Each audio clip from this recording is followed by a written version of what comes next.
Not really, but I know I haven't done lives the last 3 days. Friday off, Saturday did, Sunday off. Just been wanting to not make a live if I really didn't feel like there was anything to talk about, since we have a bit of time, and obviously we'll have a little bit of a normal week now leading up to the next game. So yes, I thought it was a good time, and there's some things I want to discuss as we got some pretty solid confirmations of a few pieces of news that I wanted to discuss. Some of that being the coaches. There's actually quite a bit about coaches coming out right now that is really interesting and maybe concerning, maybe not, depending on your perspective, depending on where you sit. So I want to talk about that. I want to talk, of course, about the midfielder plan. I also want to talk about center backs, as we got confirmations from The Athletic that we got some center backs. Also, for those of you who may be kind of just joining after, I know the red carpet, it might still be going. I wanted to join them today again, but with the time change, it's an hour later. I usually have something I got to do right around 1 o'clock my time every day instead of noon. So I wasn't able to join. I'm going to figure it out for next week. So some people might be coming through as the red carpet over on United View Finishes. I haven't been kicked off. I haven't not wanted to go do that. I just did the old Trafford talk with Owen on Thursday. Just the time just hasn't worked recently. We've had all these Monday games, and it's been kind of annoying because I miss hanging out on those things, but I just haven't been able to get the time to work. But what's up, guys? I hope you're all doing well. Good to see you again, Spray Black. Good to see you. We're signing Diomande. Let's go. I mean, certainly there's a push from some people on that. But yeah, look, here's the agenda for today. Okay, midfield discussion, center back options. We'll go through our list of center backs that we have. Talk about Carrick and talk about some of the coaching news, and then see where the road takes us from there, because there are some more things to discuss. And then you guys can, obviously, if you have any questions, any other things you want to say, any other things you want to bring up, certainly let me know what your thoughts are. Let's talk first about. All right.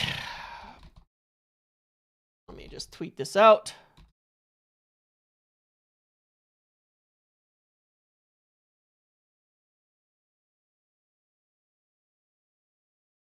Angie with 10 gifted memberships to the community. What the heck, man?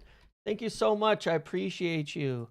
You're always here, always asking questions, always doing things, and now 10 memberships to the community. And that reminds me that I will have to make another members video. I do have a couple little things I want to speak about there, but there you go. 10 to the community right in the beginning for the early arrivers. Thank you so much, Angie. That means a lot, man. Thank you. Seriously, thank you. It's awesome. Thank you so much. I know there's some good people there. Cliff, you're always here, even if you disagree with me a lot, which is cool. You're always here. That's awesome. All right, let's get into it. And once again, thank you, and give a big shout out to Angie for those of you who are here as well for that. The gifted are random. Yes, it is random. It just goes to 10 random people. Long-term Aaron is not the one, or Aaron says long-term Carrick is not the one. Sorry, I wasn't trying to insult you, Aaron. It says, I don't buy the Nagelsmann is difficult to appoint to the World Cup because our first choice is Tuchel before his coming extension. Indeed. So, look, let's talk midfield first, okay? Let's talk midfield first. We will get to coaches. I think it's important. Of course it is, Cliff. That's the point. I love the debate on here. Most of the time, that's what gets me excited about talking, excited about being here, excited about interacting with everybody, is having the variance and discussion and what I want to get into, and having different views on different things with you guys and going back and forth. Ultimately, that's what the fun is. None of us know, and it makes it interesting. So The Athletic did a big piece this morning about, just general stuff on Michael Carrick. And I think some of it was obviously opinion. Some of it was just a rundown. It's quiet, right? And so, I know that some people were seeing it like there wasn't much in there, but there were a couple of points that sort of stood out to me. And that's what I wanted to kind of address. A couple points of information to discuss. So we will start there. You know what I mean? Here after a long time, lovely to see you. You too. None of us know. You've obviously never listened. True. Look, there was one funny thing though, because there was for some reason an aggregated bit about Agume in that article, and it was not there. That was not there. This is what it said in The Athletic about midfielders. It says, Nottingham Forest Elliot Anderson is their first choice target, while talks regarding the availability of Brighton and Hove Albion's Carlos Baleba were held last summer via intermediaries. Now, it doesn't actually say anything else than that. It says United are also to have preliminary shortlists for potential center-back signings. I love that. I love seeing confirmation. How many times have I talked about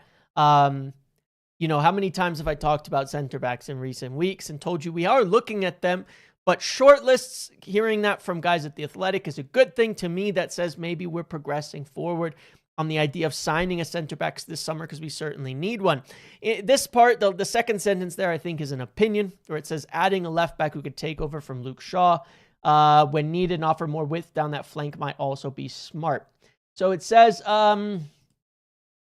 with at least one required in the next window to replace Casemiro, United want an athletic, defensively minded midfielder who can complement Manu, while there is scope for additional midfield sign who can split playing time with the 20-year-old academy graduate. So let's just clarify the first point in terms of what are we actually talking about here, all right, and what is actually going on.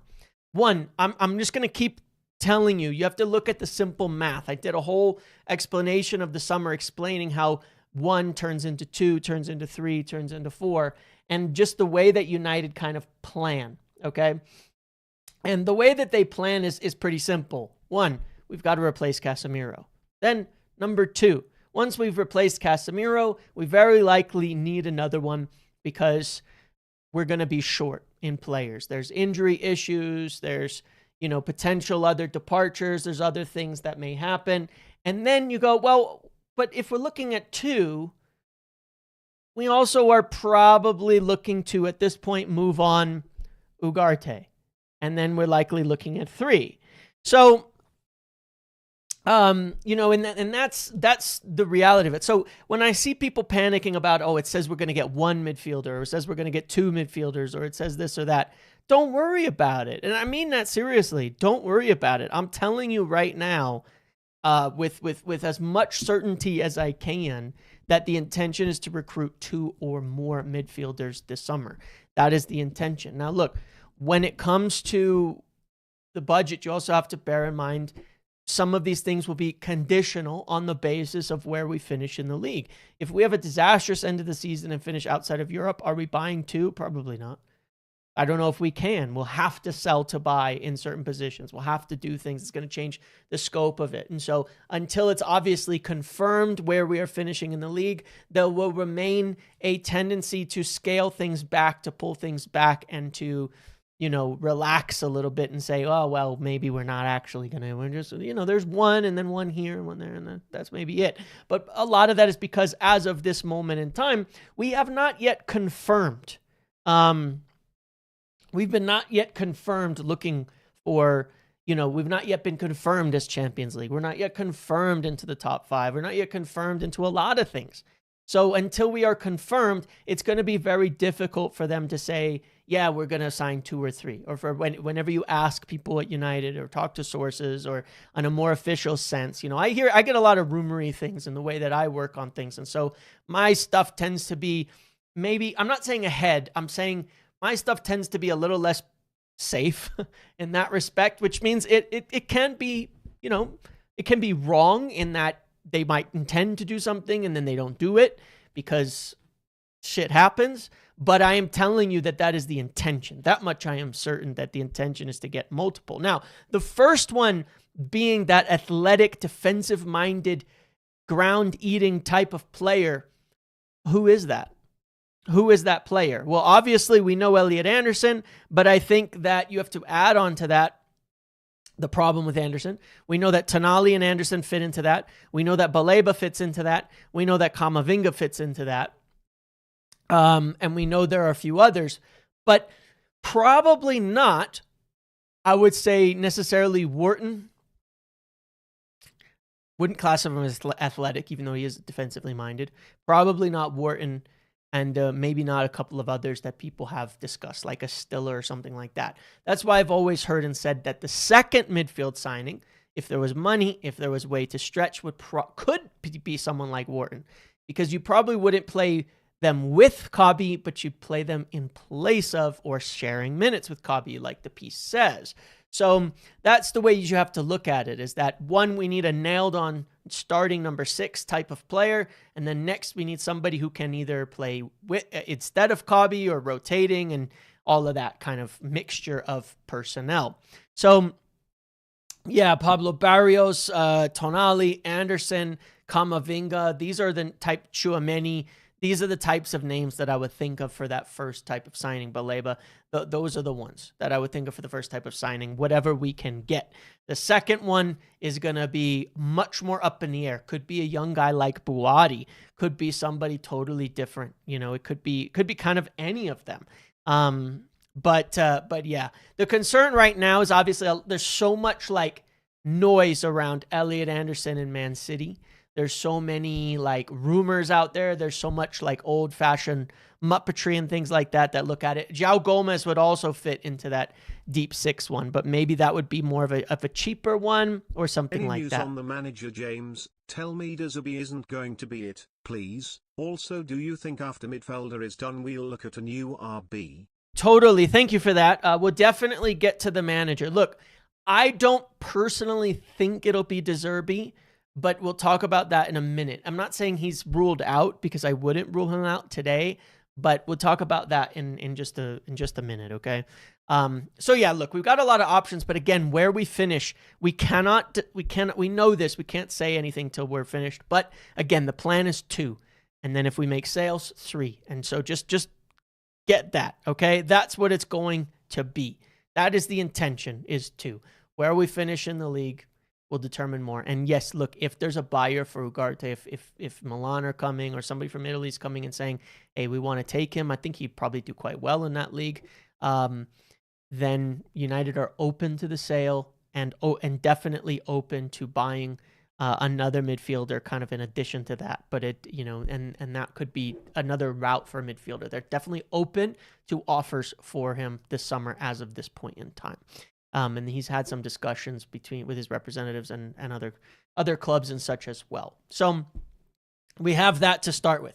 Now, secondly, let's talk about center backs. Okay, let's talk about center backs, because of course I've also been saying, we're looking at center backs. Article says we've drawn up a short list of center backs. I want to refer to the list. And I promise you I'm going to come back to that question, okay? Let me answer that right back one, and then we'll come back to coaches in a minute. I don't think we'll get a right back this summer, okay? I'm not saying we don't need one. I'm not saying we shouldn't. I don't think we're going to get to a right back this summer, because we've not yet shown a need or a desire to move on Dalot or Mazraoui. I think that finishing our back line is a project for next summer. I think there's stuff we might look at now, like the center back, but I think that the project to finish the back line is the next couple windows afterwards. Now, look, if we have a ton of money and we get through a lot of stuff, you never know. I'd never say never, because again, you have to think about United's transfers being this plan, and I'll have to make that silly arrow and paint again, right? Which actually worked out really, really well. Because it's a long plan, and it's not like this is what we're doing this summer, this is what we're doing next summer. I can only estimate how far through the plan we make it. And the plan is 2 midfielders, a winger or a fullback. I'm still not totally convinced on that. The Athletic article talked about fullback, which would mean Dorgu's a winger. I think that could still change based on when Dorgu returns, what happens. Center back. And then I think you're looking at potentially a right back, but you also have to throw randomly like a Bruno replacement into all of this. When Bruno leaves, we don't know. How far through the plan can we get to? And then another center back, I think, is on the radar for later also. How far through that plan can we get to? We don't know yet, but it's on the plan. to look at that situation. Because remember, there was a quote from the last few days we referenced, I think, on Saturday's live that came from Andy Mitten as well. And he's been saying a lot of good stuff recently. It makes me kind of happy. But he said that, yeah, they're doing well now, but are they guys there for a title-winning team? Well, look, you have triage of problems. You have a midfield, and it's essentially just triage, right? They want to finish the whole squad. Well, in the midfield, we know we need multiple. We know we need a wide left-sided player, winger or fullback. We know we're lacking one person there. Somehow we're lacking one, no matter what. We know we need a center back. The right back is a one where they'd be looking and saying probably not title winning, but it's also not as pressing a concern in terms of function. I agree and disagree, because I think there's games where it's been extremely pressing, it's been extremely problematic and extremely worrying, to be quite honest. But it may not be, right now viewed as that level of issue. But center back, I think, is one, because I've heard names about center backs and all of that as well. In terms of fullbacks in general, though, don't lose sight of, I think there's a few names, but Nathaniel Brown is one. There's at least one other I can't remember that we've spoken about recently that has at least been scouted. So yeah, we'll see about that. But let's take a look here at center backs. Let's go back to our list of center backs that I put together in a video a bit ago, okay? So these were some of the confirmed targets, either high-tier sources or people I know that we've looked at. Doesn't mean that they're advanced, doesn't mean they've made it to the final little list. I just know we've looked at them. There's Bastoni, there's Schlotterbeck, there's Murillo, there's Lacroix, there's Lukeba, and then there's some other names as well. Muharemovic, we saw some links to him. Nathan Collins. There's Vuskovic. That's not on my list here, but the Spurs player. There's one other young player, I want to say at a different club. I can't remember his name right now, but he got linked very recently. Nathan Collins. Livramento. Now, there's been talk about City going for Livramento. United have kept an eye on his situation. Braithwaite as well remains highly admired. Just the question about price, injuries, and all of that. Oh, yeah, here we go. So Nathaniel Brown, Lewis Hall, Lewis Skelly, and some others. Anyway, so those are our names. So here's a question for you guys. Of the names listed there and all the people that we just kind of talked about, who would be your choice? I don't think all of these are possible, but I am curious for you guys who you think would be the best option. For me, as the weeks go by, I'm getting closer and closer to putting my chips back down on Gerard Braithwaite. I know the talent he was before the injuries. I know he's starting to show it again now. If he could stay healthy, his physical profiling, his speed, his two-footedness on the ball, his height, everything he has is what we need. I see a future there of a really, really, really good center back. Why so many lefties? Because we don't have enough lefties, and I think the flexibility of being able to play out wide is there. But for me, Schlotterbeck, Murillo, Braithwaite are the three I like the most of all of them. Schlotterbeck, Murillo, Braithwaite. And I think, Braithwaite being flexible to play actually on the left too is kind of an interesting wrinkle there. Though people might freak out if you deployed a center back at left back and about the three at the back business and such. So,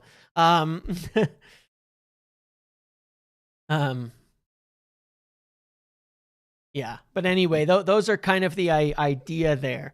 There's a couple other names that I'm not sure if I can say confirmed yet, like Van Heck. Certainly I think there's been some looks at him in recent time, but I don't know how certain. I can't be certain of that one yet. He's not on my list yet, but he's one I need to remember to follow up on to see if I feel that he's worth adding as well. But yeah, those are some of the names. But those are the three I like the most. I feel like Bastoni was one that won't happen. No, I don't want to poll necessarily because I just want to see what people's thoughts are. In general, I want to see what people's thoughts are. I really like Murillo. I understand he's not the tallest. He's fast. He's good on the ball. He's a good defender. He's a really solid defender. He's only 23 years old. I think he's got a huge potential. Does Murillo, and I think he's gotten a bit underrated on that front. overall, considering how young he is as well. I get it. He's not a giant. He might have some issues in the box, but, I don't know. Schlotterbeck to Madrid looks like it's going to happen. It might. Madrid probably need to sell some players to raise money, but apparently Schlotterbeck's available for something like 40 million. He's tight. To me, he's so good. You just have to put the money down in that case. You know what I mean? Be very, very, very, very good. Something like that he's apparently for. So yeah, I like a lot of these options. But look, I think that a lot of that also depends on the next coach, how they want to play. Are we going to be a build out the back team? Are we going to use ball playing center backs on both parts? Like, obviously everybody does to a degree these days, right? But how much? How are we going to build up? How are we going to play the center? The further you move back, I think the more specific profiles you need. Midfield, center backs, based on coaches. I think those where you really want to know what the hell kind of coach do you have and all of that. Why would Madrid need to sell to buy? Well, I don't know if you guys have seen, there was an article from, I think, The Athletic breaking down their financial situation, but they're actually a bit tight on money, apparently. And they'll probably be looking to sell a little bit. I don't know. That's a factor. But yeah, a lot of interesting names on the center back front. Let me pull up let's do some charts. Just for curiosity's sake, on a few of the top options. I'll put some people on here that I really like. Let's put some charts up. Just for stats. I mean, stats don't tell the whole story, but I do quite like a few guys. Who did I say? I don't know if he's got. But you have to use the last few years, Brian. These are some of the players. Here's like Van Heck, Murillo, Schlotterbeck, Braithwaite. Obviously, to a degree, stats are going to be based a little bit on how the teams play, right? Like Brighton playing for more possession, so you see a lot more passing stats for Van Heck. Schlotterbeck as well, certainly a bit more possession. The two best in the air are Schlotterbeck and Braithwaite. The others are not great in the air. Braithwaite showed up as the best in terms of winning his defensive duels, but Murillo's no slouch there either. The best passers are certainly, Van Heck and Schlotterbeck. No doubt about that. If you want like on the ball, it's going to be, Schlotterbeck and Van Heck are two of the better on-ball center backs, whereas you want a bit more defending. I actually think that Braithwaite and Murillo are probably better defenders potentially.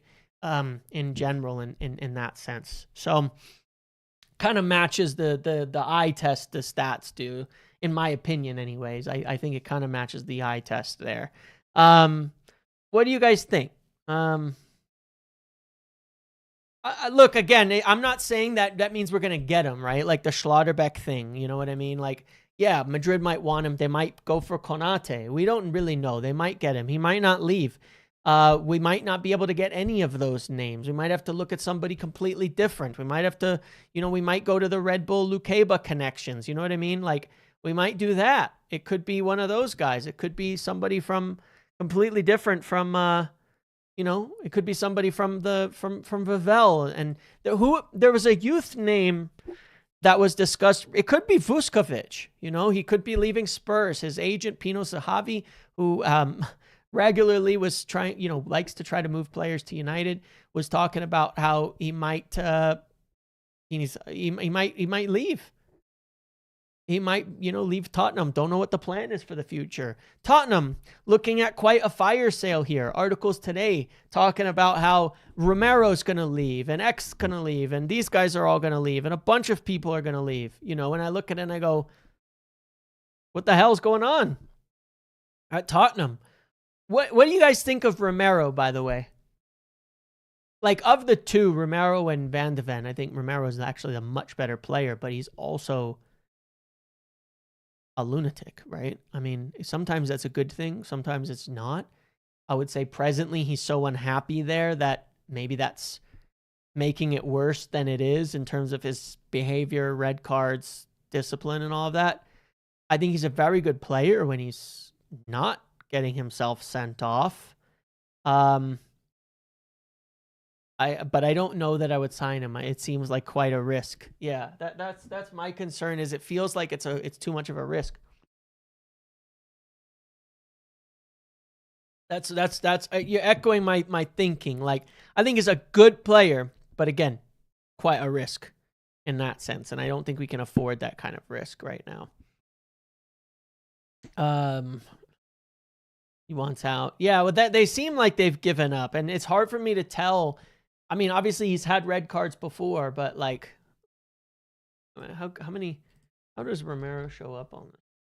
I mean, if you look at Romero on here, right, he's the best defender on the list statistically, which is no surprise there. He's a very, very good defender, you know, and he scored 4 goals from center back this year. How many reds? Let's see. When did he start getting his red cards? Got a yellow red on the 20th. Got a red against us. He only had the 2 this year. It's not actually as bad as I thought. I thought he had like 3 just this season alone. Be like Thomas Frank. He's got a good record. He's a good disciplined player. He hasn't been sent off much. But that means he's gotten a lot of reds in previous years when things weren't as bad. Well, I guess things were pretty bad last year too, to be fair. Everyone said Cunha had attitude problems and he'd been fine. I mean, that's an interesting point. Cunha got sent off. Cunha punched a guy with glasses. You know? And I had some concerns about that, but it seems to be okay. He's not shown any of those discipline problems here in that respect. I don't know. I go back and forth on that one, but right now I would think avoid.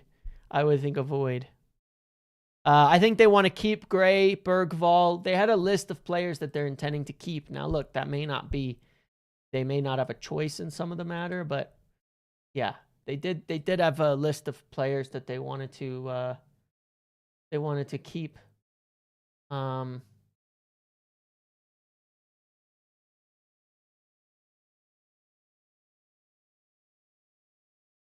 Looking to see if I missed. Yeah. So anyway, center back one will be quite interesting. Have I seen the Poch to Madrid rumors? Yes, and we're going to talk about that in the coach section here very, very soon. But yeah, I mean, I think again, center back is really, really an interesting one for us, because we really need we do need, similarly like in the midfield, an athletic defender who's good on the ball.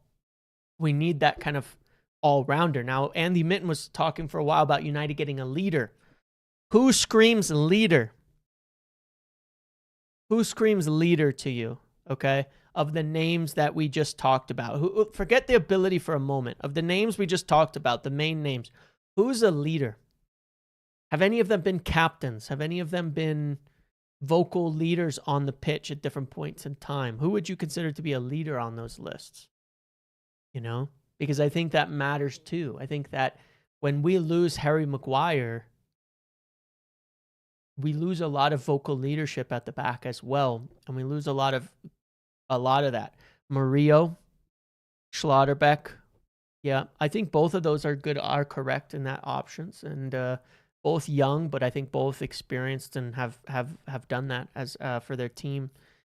I think that's why I would put those two in my top. Nathan Collins is a good solid center back too, for that matter. But I think that leadership quality is something we got to think about as well as potential. I think there is that. Schlotterbeck is your captain. Murillo, but he's garbage. Oh, he's not garbage, but I hear you. But yeah, I think that has to factor in. I think that does have to factor in. Murillo, Schlotterbeck, some of those guys. So that's the center back. We are looking at those center backs. We are considering center backs. Again, some of the names: Murillo, Schlotterbeck, Bastoni, Braithwaite. Some names that have come up in the past. Some of them might be difficult or impossible to get. Then there's other young names like Muharemovic and others. We'll see what United go for, if the injuries to Braithwaite continue to keep them off of him, or if the new contract on top of that makes him just impossible to get out of Everton, which might be the case. That could make that rather difficult. But centre back is definitely something to keep a strong eye on. And I will remind you once again to tell you who's been talking about it for months. Yes, sir. So we'll see. Now, let's talk about the coach for a minute. First and foremost, I don't believe. So I asked a question here in terms of the poll, okay, which is that have they decided on Carrick or not? And I've seen a lot of people thinking that, and I saw some questions, and I thought it was fair to kind of address this and talk a lot about it a little bit more. You know, some people saying that they've already decided on Carrick, it's already done, it's already happening, but they don't want it to appear like it's rushed or something like that. And what I want to say to you is that, no, I don't believe that to be true as far as anything that I've heard at this point. If it is, then it is a complete blindside, not just to me, but to quite a few other people in there that I've just checked with to say, have you heard any, like, you haven't heard anything on this, right? And the general answer is no. I don't believe that Carrick's been appointed yet. I don't. I think it really matters how the rest of the season goes. I think that he has put himself in the frame of contention for coach. Certainly in their minds, he's somebody that could be the coach next year, and definitely someone that I would say they're you know, based on what he's done so far, is considering. But I will say, yes, they feel good about the continuity factor, about having someone they can trust. They feel good about his experience. They feel good about, you know, a lot of those aspects. There's a lot of things to like. But that doesn't mean it's decided, okay? That doesn't mean that it's done. They are, as I've said many times, checking in on a lot of different coaches still at this point in time. Now, a couple of interesting stories. So let's take a look at this. This came from the Athletic this morning. It says the main decision makers are satisfied with Michael Carrick's work, but the club insists they will not rush to appoint a permanent successor. A decision should not be made before the end of the season. This says Nagelsmann will be more difficult to appoint. He's contracted with Germany's national team until 2028. Will manage at the World Cup in the United States this summer. United need clarity on their managerial situation before the World Cup. They cannot wait. A potential appointment of Nagelsmann would have to be announced before the World Cup, but there would be a managerial void at Carrington while he coached in Germany at the tournament. That point alone makes Nagelsmann highly unlikely, although he does have strong links with United Director of Recruitment, Christopher Vivell. Now, look, the biggest question and problem we have here in hiring a coach is not who do we want. It's who wants to join. Thomas Tuchel and Carlo Ancelotti essentially turned us down, signing new contracts with their federations and saying, we're not really going to talk about it right now. It's not a topic we're going to broach. We're not getting into it. You know, maybe later. We'll discuss it again, but right now it doesn't seem to be very of interest. Andy Mitten, again, I know I'm referencing him a lot, but because, again, I think he's been saying some things that are very, very good. He was saying in today's Talk of the Devils, which I did listen to this time, that he did say that they will look to a lot of managers, potentially those who've even won Champions League. On our NR8 target, deciduous tree emoji. Patreon? Small update on our number 8 target. From Forrest. I mean, you can type something here, or you can say, if you've heard something, you could type something here. I don't know if you're asking me or telling me, Jason, but thank you for being a member. And I saw you join Patreon too. If you want to say something here, or you want to type it in there, or DM me, that's fine. But look, we've talked about the coaches. Anyway, Andy was saying that we're maybe looking at coaches who've even won Champions League, and there'll be no stone unturned. Well, that applies to Thomas Tuchel. That applies to Ancelotti, which is kind of funny because we already know them, that we're interested in them. and they have won Champions Leagues as well. So that could be referring to practically anybody. But of course, another name that does apply to is Enrique. Is Enrique as well, obviously. And I can say for sure that we have checked with a couple of people, like I've talked about, Enrique and Nagelsmann. Again, the question is, do they want to join us? All right. Do they want to join us? Now, on that point of Thiago Motta saying that was looked at and nobody knows, you'll DM me. I will DM you. Certainly send me a DM. All right. Because I'm there's a lot of rumors flying around and I'm it's hard to know because there's a lot of Instagram rumors and all sorts of things going around with Elliot Anderson. So yeah, I'm definitely curious. Now, on that point on Thiago Motta, okay, I'm going to show you something from me in 2024 because when we say nobody knew, some of us knew. Very few of us knew. This is a message from me. We ended up seriously considering RDZ, who I'll get to in a second. Tuchel, Poch, McKenna, and Frank by the end, and that's probably the more solid working list. We also really liked Xabi, Amorim, and Thiago Motta. We looked at Xabi, Amorim, and Thiago Motta during the season when Ten Hag was still there before summer. We looked at Xabi Alonso. We had contacts with his camp, but he was essentially set to join Madrid, which he did, and then that was that. Ruben Amorim, we did talk to him prior to that summer, actually. But mid-season, he was going to cost a bunch of money. And then when summer came, there was doubts about him from others and all of that. And Thiago Motta was one that I spoke about, but none of them would have been available mid-season. So I did know about those ones ahead of time. And that list is still worth considering. Tuchel gone. McKenna, probably not. I think Carrick would have overtaken McKenna. Frank is out of the picture after what happened at Spurs. So you have De Zerbi, Pochettino. Thiago Motta is not going to happen now. But you do have Xabi Alonso who's available. You do have Xabi Alonso who's still available. You do have as well, of course, then you have Enrique and Nagelsmann. So I wouldn't be surprised if our list becomes De Zerbi, Pochettino, Carrick. Who did I just say? Enrique, Nagelsmann, and maybe even the tiniest little chance that we make a question of once again of Xabi Alonso just to see. You never know. I know that one seems like it's impossible. It may not even make sense anymore, but certainly there was people who were interested at that point in time. Now, De Zerbi, there was a story yesterday from Sam Walsh at The Telegraph saying that, you know, De Zerbi still highly admired at United, still features, you know, highly on the lists and things like that and all of that. And is very interested in taking the United job. But here's the problem with De Zerbi. This is why I think it's probably not going to happen. Somewhat of an informed opinion, but it's just an opinion.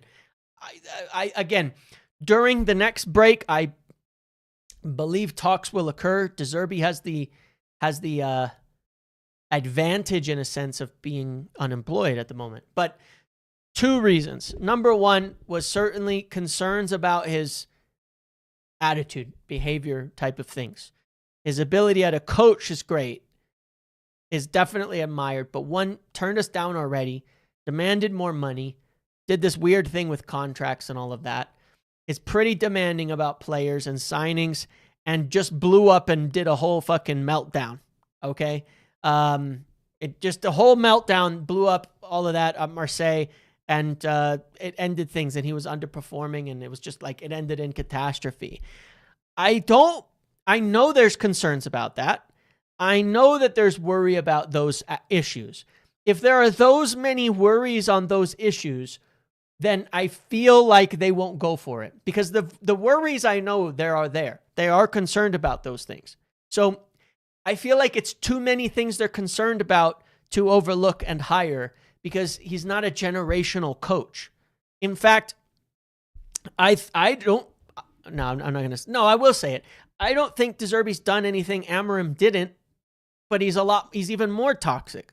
And I don't think Amorim's particularly toxic. I think he's just emotional. De Zerbi, I think, is actually toxic. You know, he's never really managed at a top club. He's not actually accomplished altogether that much when you consider things. And, it's just, so for me, I think there's too many red flags to where they won't go it. Yeah. Okay. Thank you, Jason. That's good. Maybe Anderson not totally off the table. We'll come back to that. But yeah, I'm just saying in terms of accomplishments, I don't think he's done much. Honestly, I don't think he did that amazing in general.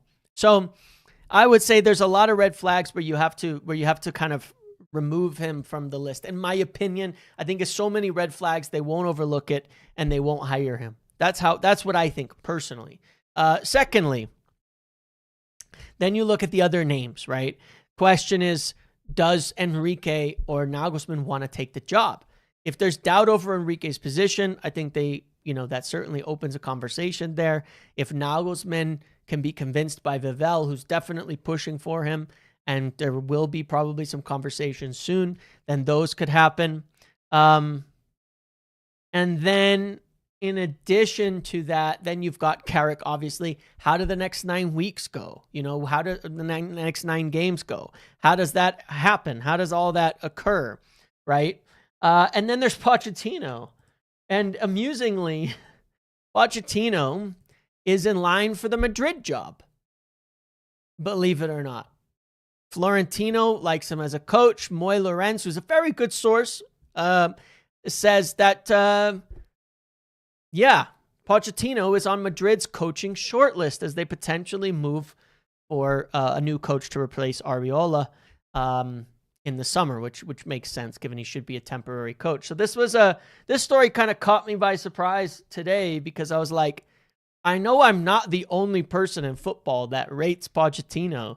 In fact, I already know a lot of people rate Pochettino. For some reason, you have this weird thing in the United fan base where United fans don't rate Poch, but like everybody else in football rates Pochettino, except United fans. Maybe United fans don't know anything, like Pogba said. Maybe United no, I'm just kidding. I'm just teasing. But seriously, it is funny. It is funny that regardless, it is pretty hilarious in that sense. Overall, I do like it, but even Gary Neville rates Pochettino. Like Spurs would be desperate to have him back, as would their fans. They would love to have him back. So anyway, it is funny. I feel like there's just something very, very odd on this one. Why United fans just hate Pochettino? It's always a mystery to me. The irony is, I know. The difference is I'm okay with not knowing things. I fully accept what I don't know, and what's beyond me. And there's a lot.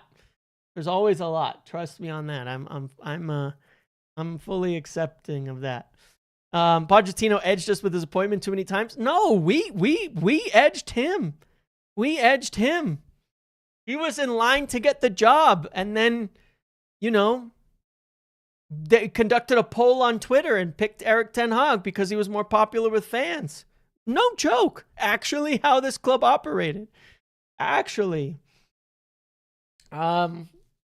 we've done him dirty a few times. Literally, it was just the clamor from fans that turned the tide on that one. But anyways, it's pretty funny. Let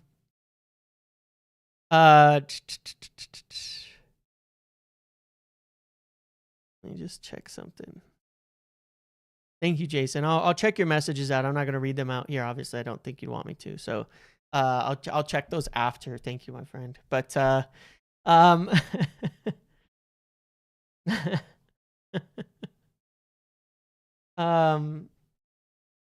no slagging Conte. I haven't heard anything about Conte, honestly. I really haven't. I haven't heard anything about Conte or anybody else. So look, could there be total other names? Could someone come out of left field? There was another one I wanted to reference, which was Xavi. Xavi, not Xabi. Xavi, of course, the former Barcelona player, Barcelona coach. as well. And I know there's been a lot of clamor for Xavi because he's out of a job. He's been out of a job. Why didn't we hire him? He's very popular, amusingly, among United fans for whatever reason. I don't know. Whatever the reason is, he is quite popular among United fans. And I don't know if anybody read the piece the other day from him, but essentially what happened with him at Barcelona is that he basically demanded when he came in, demanded things when he came in. He said this himself. He demanded players when he came in, said, I need these guys or I won't take the job.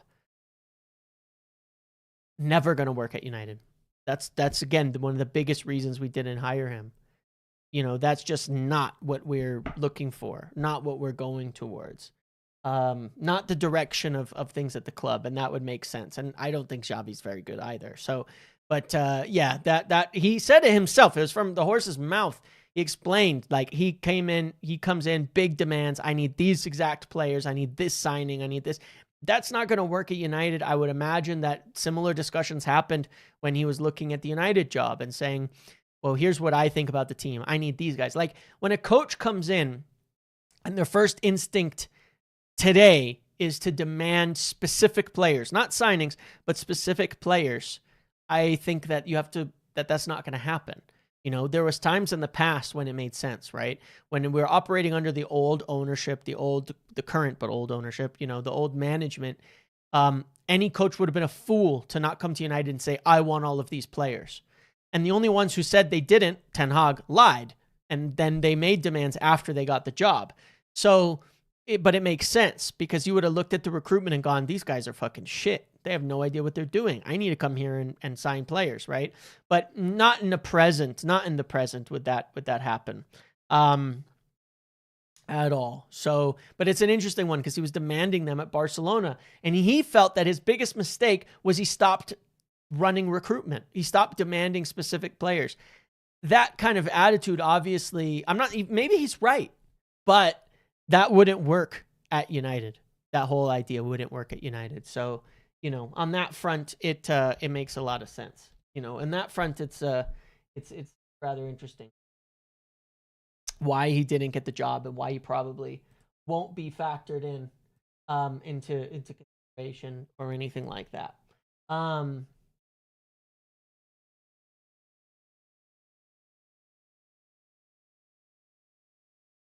Yeah, we're good, Jason.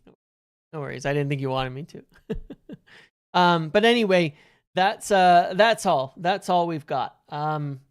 So we'll see, and maybe there'll be new options. And again, yeah, with Thiago Motta, Thiago Motta has not been employed, right? For a while now. He was seriously considered though. Yeah, he was. He was one of the main names considered at one point in time.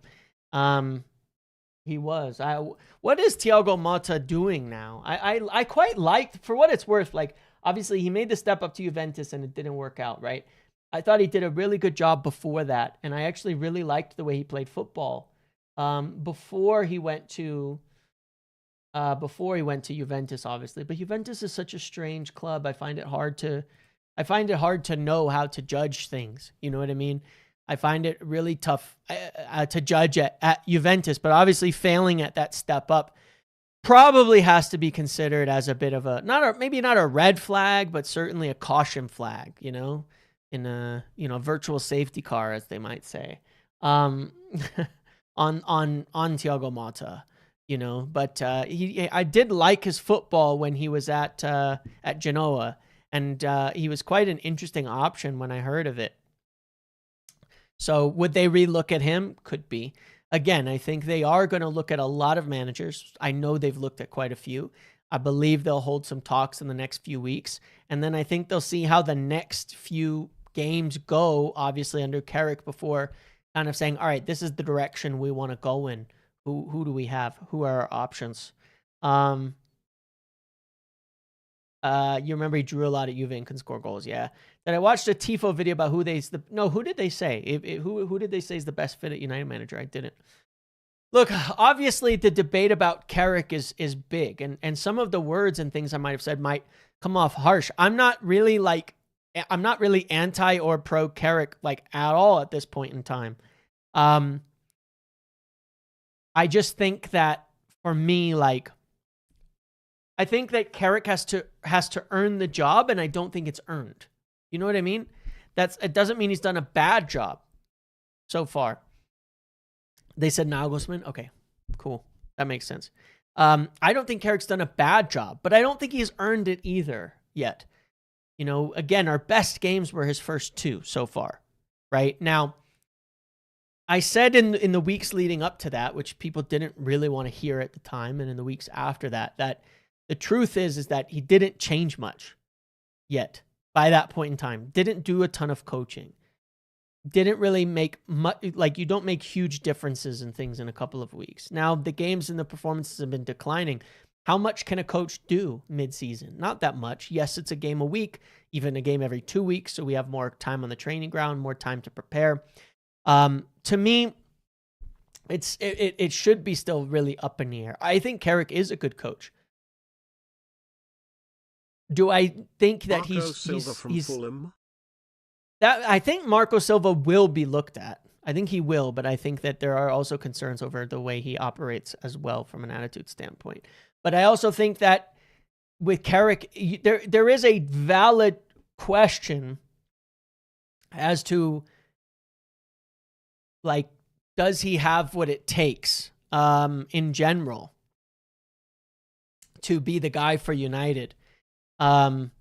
You know, to solve problems. Is he flexible enough? Does he have enough experience to change things? Because otherwise, I could see it like going fairly similarly to Ruben Amorim in this sense. He's just as stubborn in a different way. If you look at how we're playing, like, it's sort of odd. Like, if you actually look at the two, people aren't going to like the kind of comparison, but neither of them are flexible managers, Amorim and Carrick. Carrick's system opens the door for more freedom on the pitch, of course, but that doesn't make him a flexible coach. You know, so different styles, but both very, very inflexible so far. And it's hard to know with that, because if you're going to be inflexible, you need the perfect team, and you need to be sure that that system is the best, right? You need to be sure that that system is worth being inflexible for, because you're going to ask everybody to play in all of it, right? That's the hard part. I don't know. I think Carrick hasn't earned the job. I don't think he's a bad coach. I don't know if he's a top coach or not. I don't know if he'll be the best coach of any available, where it gives us the ability to just recruit, fix the team, and then look again next year. Give him a 1-year contract to do it again. You know what I mean? I don't know. Maybe that is the right call. I go back and forth every single day. It's going to depend on what happens. It's also going to depend on what we can get. Would I rather have Carrick over some of the guys like from the lower Premier League? Yeah, I think so.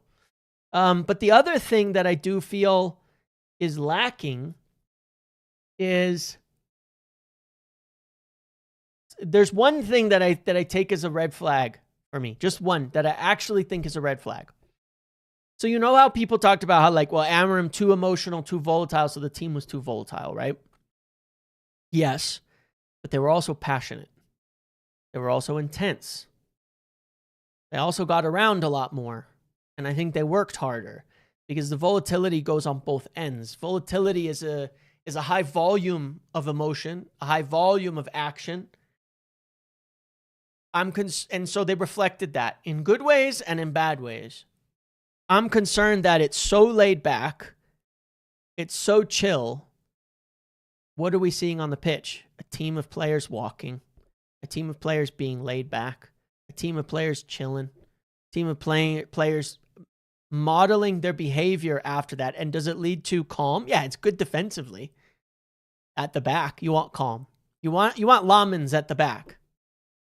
You want Lamens at center back.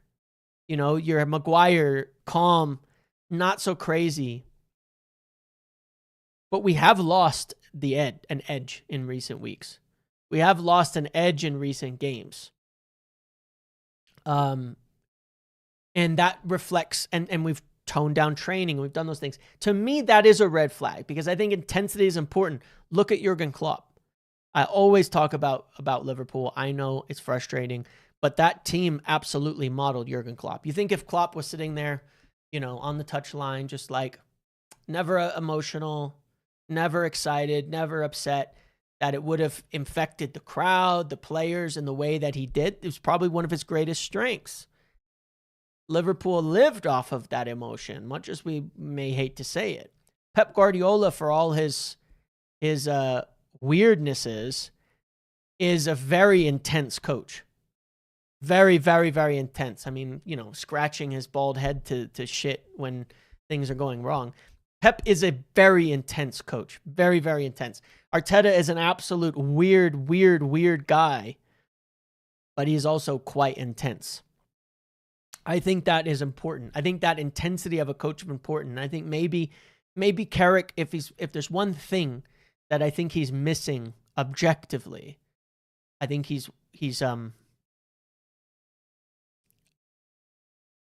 got to not be boring personality wise. And I'm not saying that like to be an insulting thing, because I really like Carrick as a player. He brought calm, composure, all that kind of stuff. But he can't be too chill, too laid back, he can't. We need a level of intensity and motivation. The players will give up. I don't trust the group like that. I've said it all season. They didn't give up. As the season went on, they got better at not giving up in bad moments, not letting their heads drop, continuing to work hard no matter what, even when we weren't getting results. But they've sidled back into that recently of behavior patterns we've seen under previous coaches. And I thought it was a weakness of Ten Hag as well. I thought it was a weakness, very much a weakness of Ten Hag, as he was too I don't think he had the intensity. I think he was strange. He had it in some ways and a lot in others, But yeah, it's just interesting. Can Carrick lose his shit and be a complete asshole in his interim period? I don't know, but I think he needs to show something like that. You know what I mean? It's hard to explain, but in any sort of executive role like this, leadership role, calm is good. Being logical is good. The best are also a little bit crazy. A little bit crazy. Almost always a little bit crazy. You're literally describing what I did get. Yeah, I know. And me, I'm a passion guy. I love the players who show that. And to me, the thing I've hated about watching United in the last 10 years the most, there's a lot of things, is how many games I felt they just didn't fucking try. Just how many times I felt like they didn't show up, that they didn't have that level, that they didn't have that intensity, that they didn't have that drive, that they didn't care. Good night, Jason, and thank you for the messages and thank you for the donations. I'll see you later, buddy. Appreciate you very much. That's been my biggest complaint about the United team in general. So I know people can make fun of my love for guys like Fred, but there's a reason, and it's because he wasn't good enough. I know that. I'm not stupid. But he did bring something, and it helped us in a lot of big games because others wouldn't do it. I've made the joke before. I wake up for games at sometimes 5 a.m, and for so many years, I wake up at 5 a.m. and watch team and think, fuck you, man. I'm at 5 a.m. and you haven't even tried. You're walking. You're just sauntering around. Not a care in the world. I hate it.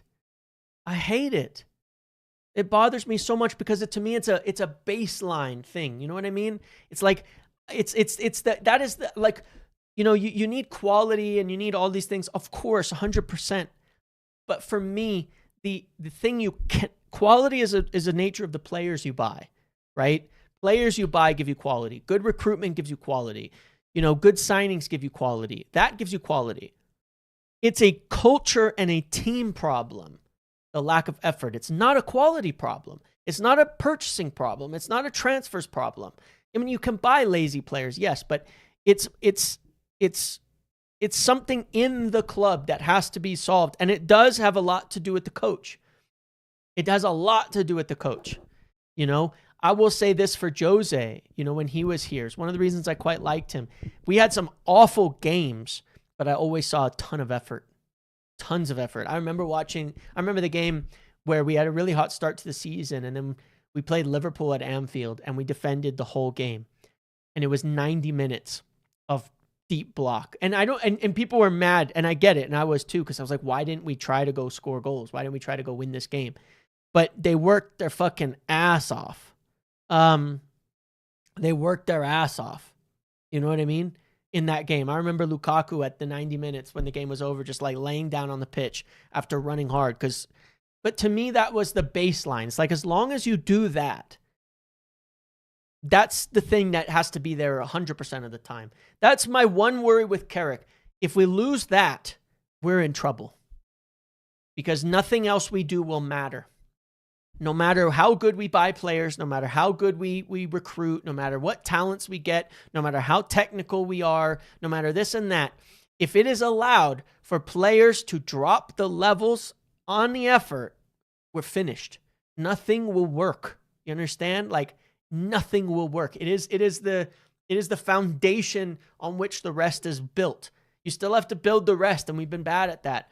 But that foundation has to be there. That's my one major concern with Carrick that I'm unsure of right now, because I'm seeing it dip game after game after game. It's my one thing. It's the one thing. And if we get another coach, I think that's really, really important to me. And it's not just effort. Like, effort is sometimes the wrong word. It's hard to describe it, Cliff, but I do think that the effort, the intensity was very much down the last few games. I think the focus, whatever it is, it's hard to describe it, but you know it when you see it, is how I would put it, right? There was a lack, you know, I didn't see players smashing into tackles. I didn't see players sprinting after every ball. I didn't see players laying their body on the line to win that game against Newcastle, you know? So I'm not saying it's not effort or running, but if it's unfitness, that's a problem too. Why have we just stopped being fit suddenly? Because we weren't unfit before. You know, I'll give you the example, because the perfect player who embodies this is Cunha. Good game, bad game, this and that, fine. Ahmad as well. You lose a lot when they're not there. You lose a lot every single time when they're not there, right? And it's why Ahmad doesn't play, and then people are screaming for Ahmad. It doesn't mean Ahmad had even a good game when he came on. It doesn't matter to me.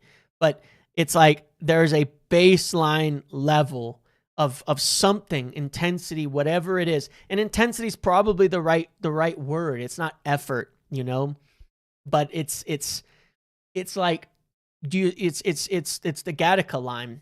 Are you saving something for the swim back? You can work hard, but there is one extra gear. There is one extra gear. And you know it's there. You know it's there. You know that extra gear exists. You know they're capable of it. I've seen it with almost all of them. I've seen that extra gear.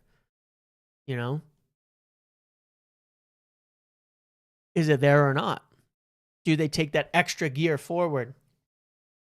That's the question. But we need it. We need it. So, yeah.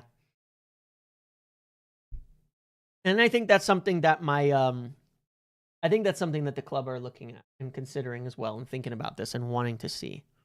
Because I know that they had a big deal on that with Ten Hag. It's one of their things when they were first, and it's some of the same people, you know, Wilcox, Omar, Sir Jim, etc.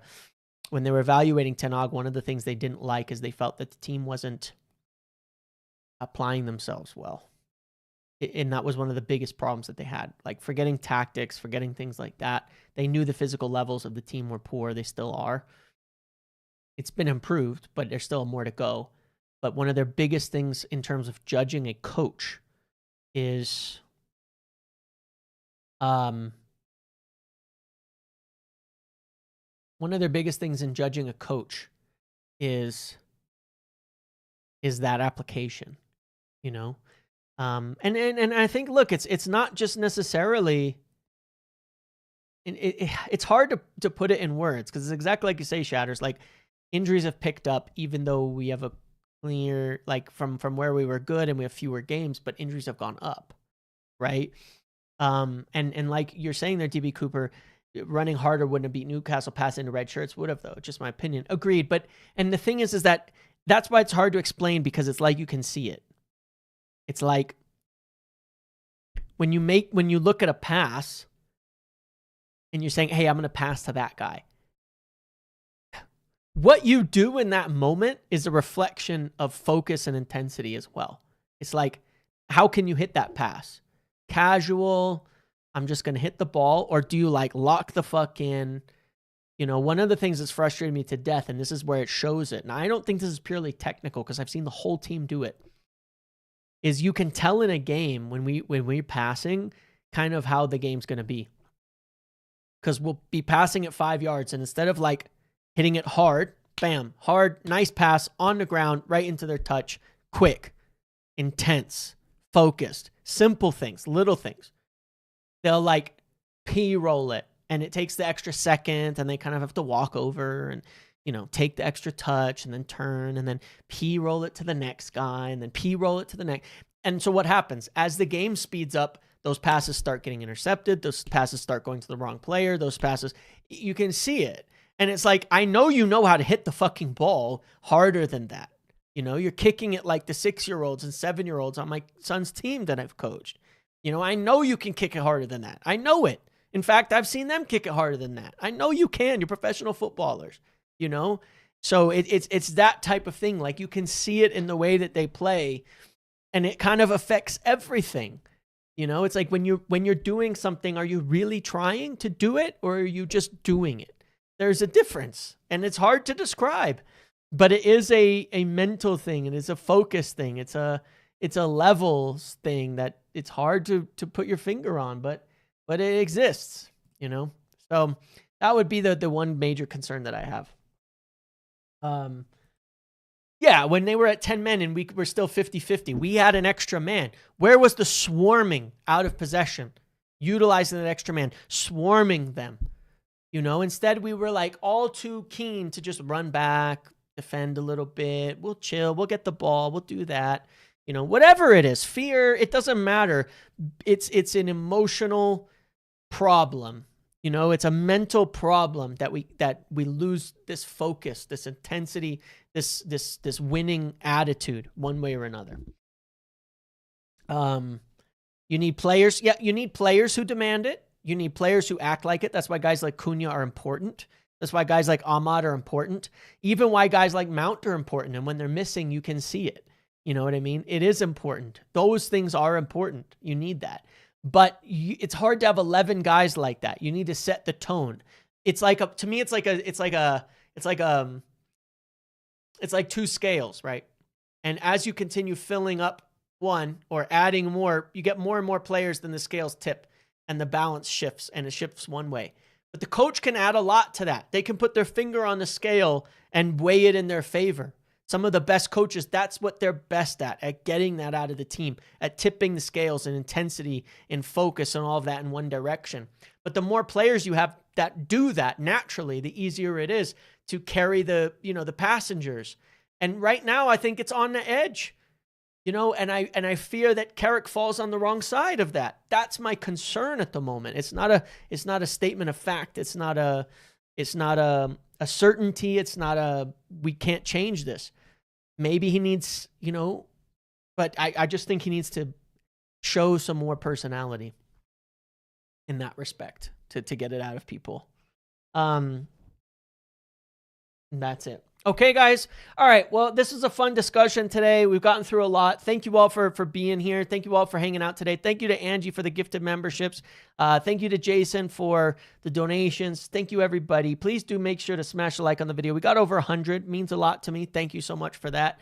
I'm got some videos planned for the rest of the week. Please also check out the podcast with Phil. We talked a lot about JJ Gabriel, the youth, the new appointment, things like that. I'm going to make some videos this week on Tonali, Camavinga, Anderson, and why United must sign a center back. Okay.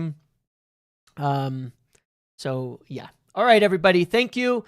Hit a like on the video on the way out. Make sure to subscribe, and I will catch you guys later. Enjoy the rest of your evening. Good night. Goodbye.